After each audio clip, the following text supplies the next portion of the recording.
So in the passages in John this week, there's a lot of reminders that Jesus was preparing his disciples, even when they didn't understand, even when they couldn't see it, that he was preparing them for what was coming ahead. And I'm just going to share personally where I've seen God's preparation in my own life, even when I've not seen it at the time.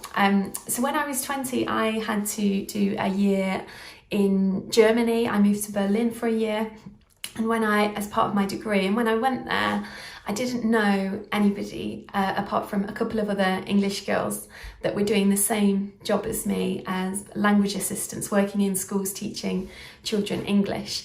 And I was only working 12 hours a week, which I thought was going to be wonderful. I'd have all this time to explore and have fun. But after about a week, I realised that I didn't know anyone, that I only had these couple of English friends, and that wasn't very helpful for me to learn the language, and I didn't have a sense of community or friendship. I felt quite alone and isolated in a new place with a new language to learn, and it felt quite difficult. I was walking one day and I saw this Salvation Army hostel, and I contacted them and asked if there was any way that I could volunteer with them at the hostel. And if you don't know about the Salvation Army, they're a Christian church and charity, and they do a lot of social work. And I volunteered there. I was helping kind of prepare food and cleaning, but there was also just times of meals together and Bible studies and conversations. And it taught me a lot about life together, about discipleship together over meals, and just sharing together in all sorts of ways. And it really inspired me and helped me grow and understand what it meant to be a disciple. It was also very challenging in terms of language and misunderstandings, and just parts of it were quite difficult, but it really did help me. If you fast forward a few years down the line, Josh and I, 4 years later, moved to London, and I was wondering what was next for me. Josh was working at this church, and I'd been teaching, but really felt that actually maybe God was calling us to do some ministry together, and that actually with how much you need to give as a teacher, it felt like maybe God wanted me to do something different where I would have that time and space to give more to church.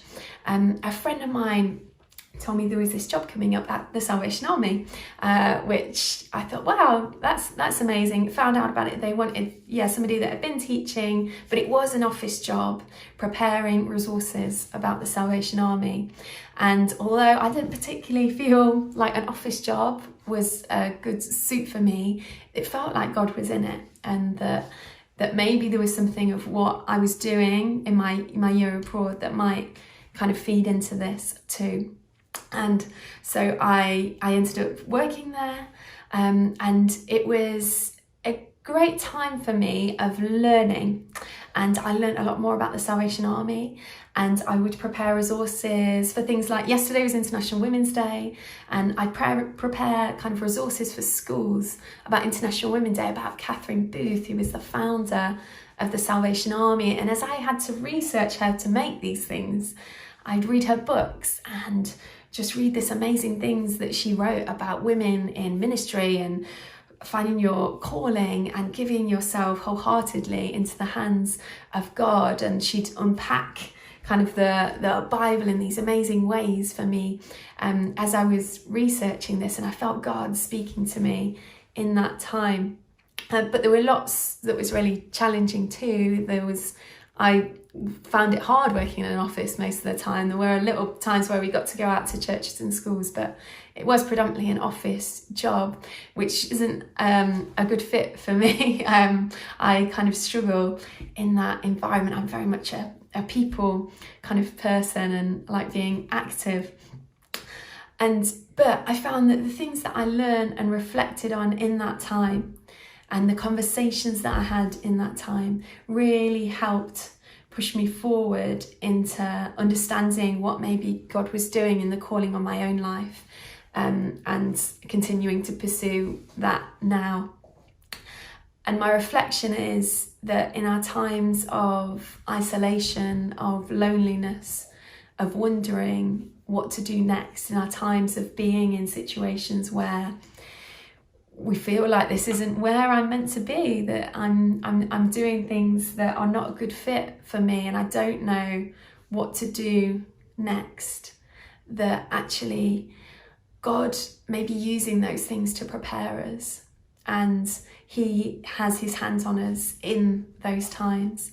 So as we reflect on these passages in John, I think it's encouraging to know that even in difficulties that we're all facing right now, that actually God will be preparing us in some way too, preparing us for what the new season ahead might bring.